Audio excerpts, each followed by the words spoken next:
My aim is to travel the entire length of the Highlands Highway using only local public transport, from Lae on the coast to Tari deep in the Southern Highlands. So just leaving Lae now, heading into Goroka in a P.N.G bus. So be here for maybe 3 or 4 weeks for the next part of the adventure. I've got the P.N.G beard happening and into the Highlands.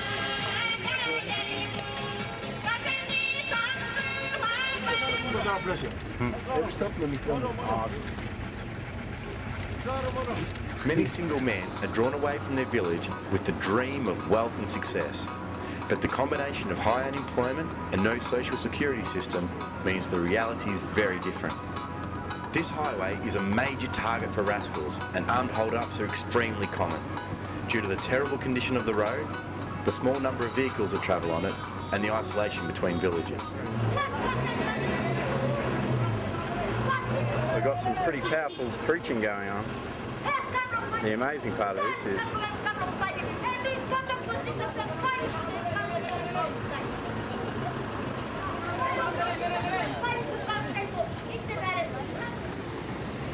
Saturday afternoon in Goroka, and this is the P.N.G version of the pub. Hello, David. Hello, how are you? Fine. Bitter soup. I'm flammable beer.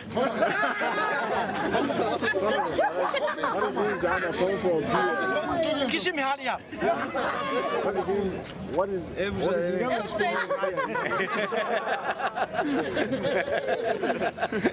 Got 2 kina for 5 darts. Yep.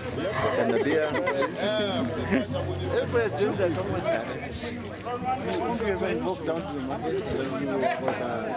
want to talk about rugby league.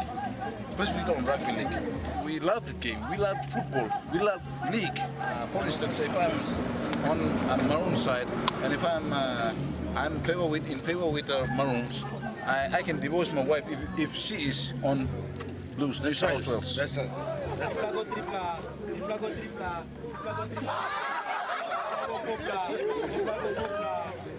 So that's a typical Saturday afternoon in Goroka.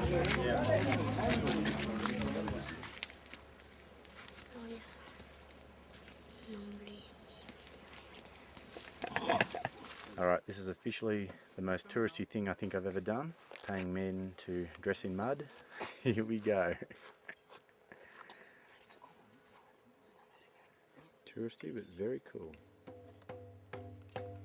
Legend has it that the village of Asaro was defeated in a tribal fight and retreated into the river. They emerged totally covered in mud, and the enemy, thinking they were ghosts or spirits, fled in fear. Now this is extremely weird. Oh Jesus.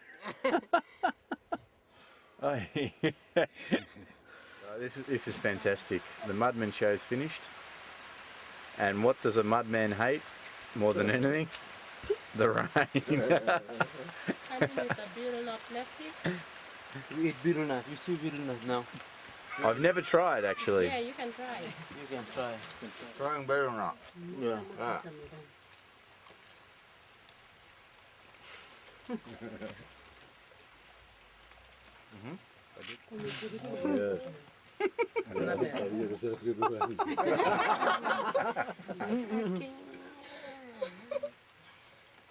Small. Small one. Small. Yeah.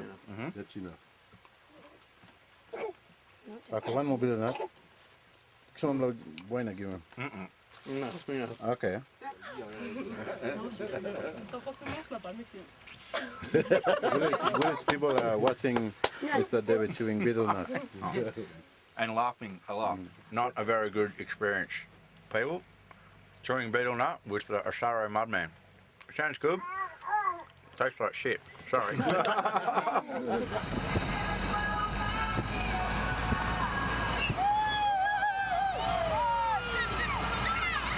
I got off the P.N.G bus, but there's no other buses to where I want to go.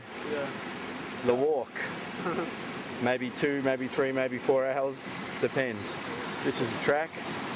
I don't know how a bus would have got through here anyway. Apparently there's a landslide up ahead. I've been walking for about 3 hours. This is the river running down. It's obviously got a heap of rain the last little bit, and we're coming up to the landslide or the roadblock, which is why we're walking. And I'm knackered. Well, I've been able to get a lift from that from the roadblock, so I think we've got a 2 hour or something like that trip. Bumpy trip, but ahead of us. But I don't know which is more comfortable actually. Walking with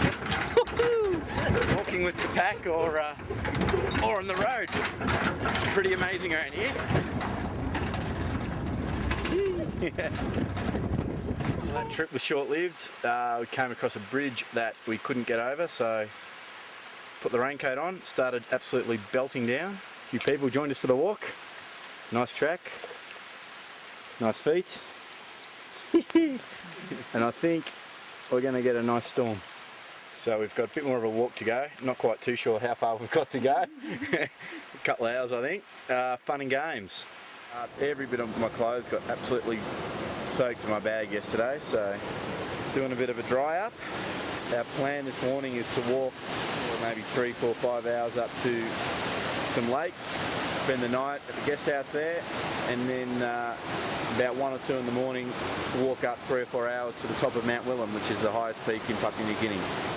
I've just arrived at the lakes and it's an absolutely spectacular view here. It's worth it just to come here. These are the local guys who are doing some work at the hut. They've been doing some bird catching, I think. I think that's going to be dinner. Yeah, they've got these birds, but... So how did you catch these birds? I shoot it. With what? Ceiling shoot. When? Today? Yeah.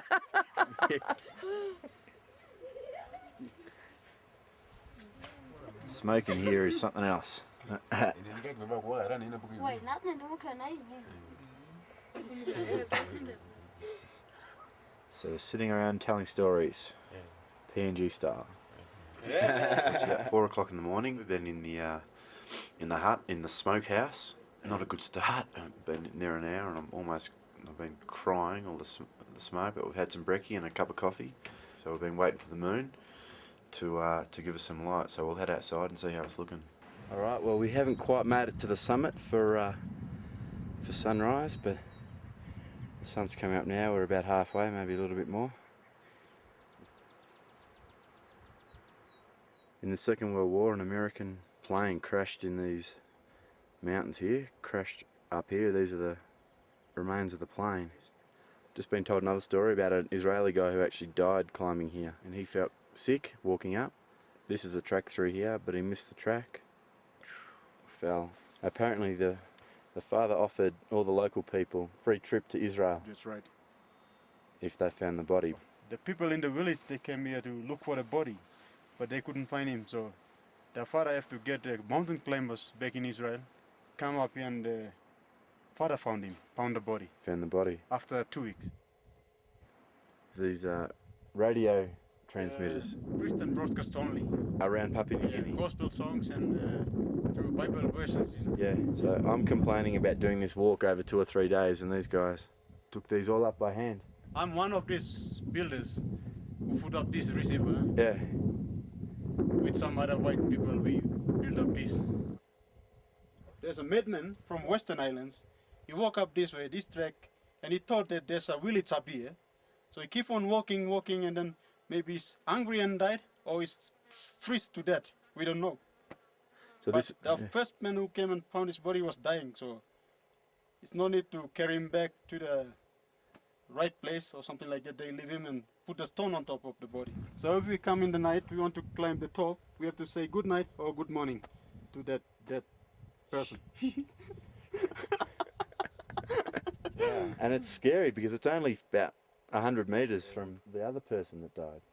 Well, it's taking so the strongest, the fittest can make it to the top of P.N.G. Now I think David is a fit guy, and because he's already recovered from his illness, from the knee reconstruction. Knee surgery. I've heard from him, and I can say that I've never brought an injury person to the top. The funny thing is, we got to walk all the way back.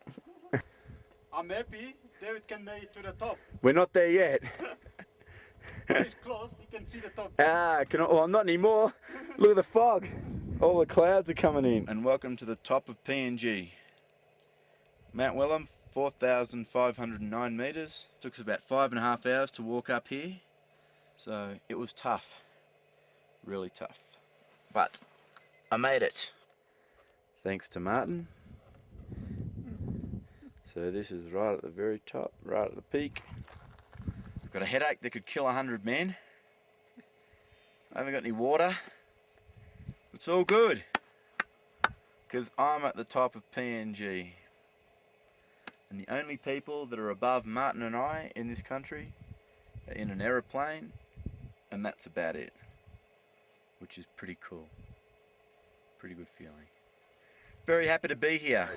All up, the 3 days consisted of about 7 or 8 hours walking up a bloody goat track on Sunday, and then about 4 or 5 hours walking up to the lakes on Monday, and then this morning we were up at 3 o'clock, left at 4 o'clock, and in the morning, and getting back at 6. So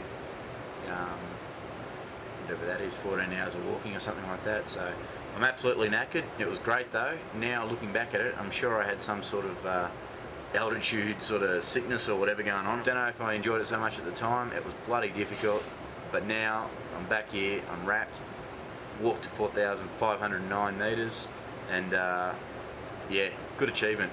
Happy with that. This is a blackbird of paradise. It's absolutely incredible. We're going to a bride price ceremony. The boy's family is paying compensation to the woman's family. Now this woman that's getting married is a teacher, so the bride price is very high. So I'm very excited to be here.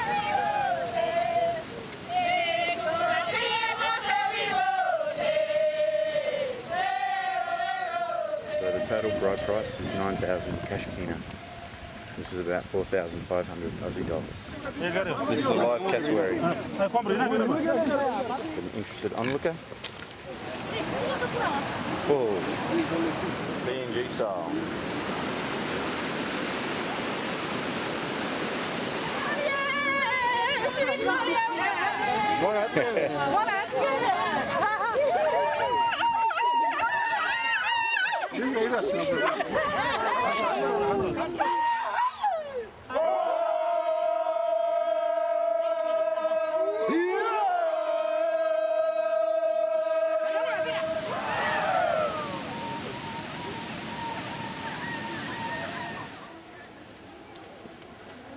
So all of these clothes, and the billums, and the cash, and the pig is a gift from the girl's family.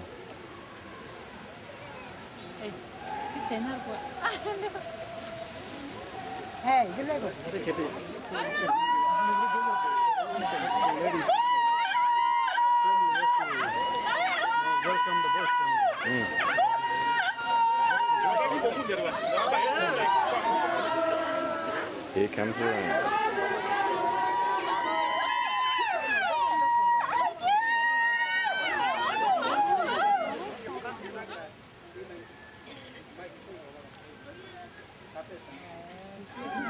They're just giving 2,000 cash to the mother of the girl, and she's happy.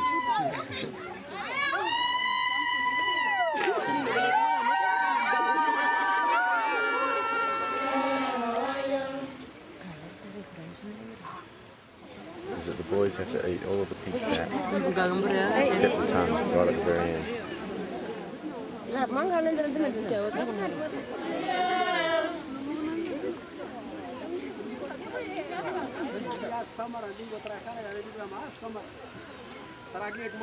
Around 30 or 40 years ago, this was just a very tiny village here, and there was a lay missionary called Martin from Holland who was doing some work here.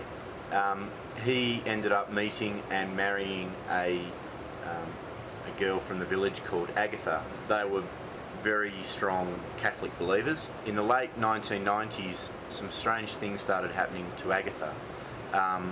She started getting all of the signs of the wounds of Christ on her body. It's quite amazing. It really wasn't a story that I was expecting to hear in the middle of of a tiny village in the middle of nowhere, in the middle of the highlands in P.N.G. But obviously a lot of people believe in this. I've seen the photos. I'm a very sceptical person by nature. I'm not too sure, but it makes for interesting. Makes for an interesting story. One day Mother Mary came to Agatha. He said, Agatha, you will have a long sleep. All family men see that Agatha was already dead. Martin prayed and asked God and said, you can make some signs that we can see that Agatha already dead, and we will go and put the body on the mat. 3 times Agatha wake up from bed and smile. Yeah. Smile, and she said, she cried and smiled. Then she said, I will not come back, I go forever. Then they know that she was dead, and they go and put her body on the mat. Wow. Now this is the only road in and the only road out.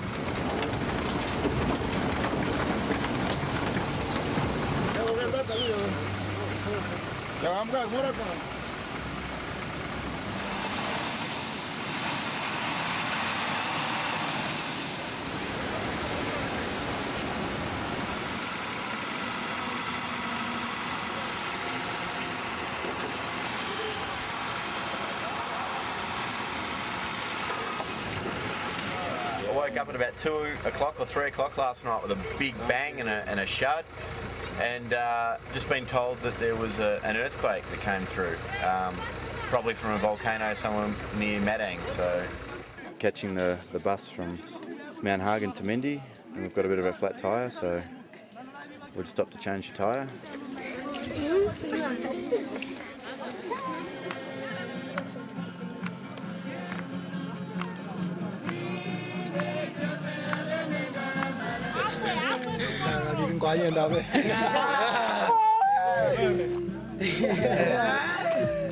Well, I've just arrived, got off the bus.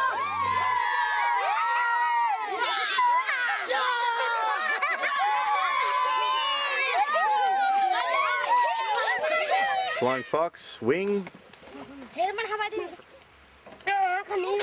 All right, give it to the expert. I've been looking for the national instrument, and this is the national instrument, I think, of P.N.G. After climbing Mount Willem, I then went to Mount Hagen, which is the capital of the Highlands, and is meant to be one of the 3 unsafe cities here, with Ley and Moresby. I was wandering through the city. 2 or 3 guys came up to me and they said, we want to talk to you. I said, oh, that's okay. I said, no, we need to talk to you. The street boys have got their eye on you, and or the street beggars are after you. They're going to get you. Go somewhere safe. I shot off to another hotel there and just stayed there for a little bit and then left. There was a woman who had a big open cut in her face, and her whole face was covered in blood, and she was actually stabbed in the face by her husband's wife, second wife. Guys take the money out of the bank and then may give more money to one wife than the other, and these sort of things happen. Seen some people get hit around the head, I guess, by the cops. Definitely not a place that you want to get in trouble by the police here. And just in the last couple of days, in the vehicles that we've been travelling in, the police have pulled them over and searched them for any sort of, or searched everyone and all their bags for any sort of weapons or even alcohol. Believe it or not, in the Southern Highlands here, alcohol is actually prohibited. It's interesting, the Highlands people are different. They've got a different way of talking. They're probably a little bit more aggressive, they're a bit more in your face. Only yesterday when we left Mendi, there was a vehicle full of people all hanging out the back of the truck, and they had sort of axes and knives and things like this, and they're all smiling, but apparently they could have been on their way to a tribal fight. In Highland society, an entire tribe is held responsible for an individual's actions. The basic payback concept is revenge, an eye for an eye. Commonly nicknamed Highlands football, tribal fighting is seen as an enjoyable sport and a way of proving strength and fighting ability. Today, bows and arrows have been replaced by automatic machine guns, and large numbers of fatalities are common. However, significant compensation in the form of pigs and cash, as negotiated by the big man of the warring tribes, is a way to avoid violence. I don't know if you can see that. There's the rib cage, and right inside is the rest of the body. And these are the symbols of how many people had been killed in a tribal fight. That's where the bones are, right in the middle of this huge cliff face, limestone cliff face. I'm in a dugout canoe, which is an amazing thing in itself. This is nothing like what I expected. This lake's literally in the middle of nowhere. It's dense rainforest right up to the water. That really is spectacular. I don't know where the teacher is, but I hope I don't get in trouble here.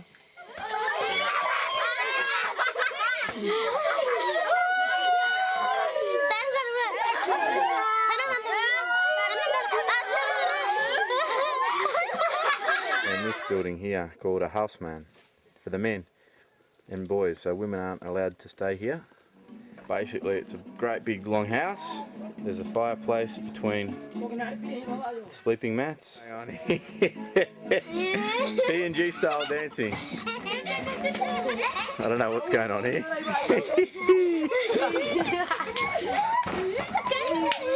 So hanging over the door here are pig's jaws. And this many pigs were killed for the opening, for the Sing Sing. This is where the women live or sleep, and her husband sleeps here. So they built the house so that if she has to tell a message or tell her husband something, she can do that from the outside here without having to go inside, and it's closed. This is a pig trap. It's all in the swampy areas. This is made from the sago palm, which is this tree here. So that's the pig trap door here. I'm going to tie this to the trap door, and then someone stays up here all night and waits for the sound of the pig in the trap. He lets go of the rope and closes the trap door. So the pig just comes in to eat the sago, is that right? Yeah. Well, never a dull moment. Scaled the coconut tree, and I hope no one's standing under it.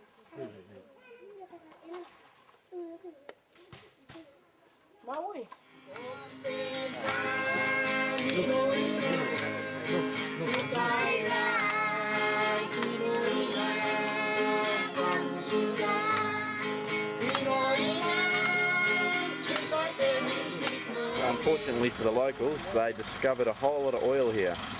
So it's become a big oil mining town basically. In about the late 80s I think, there was nothing here at all.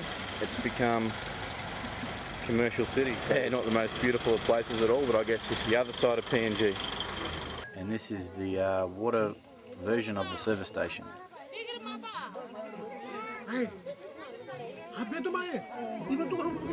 It was raining the last few days before I got here, but it's been beautiful the last couple of days. The water is like glass.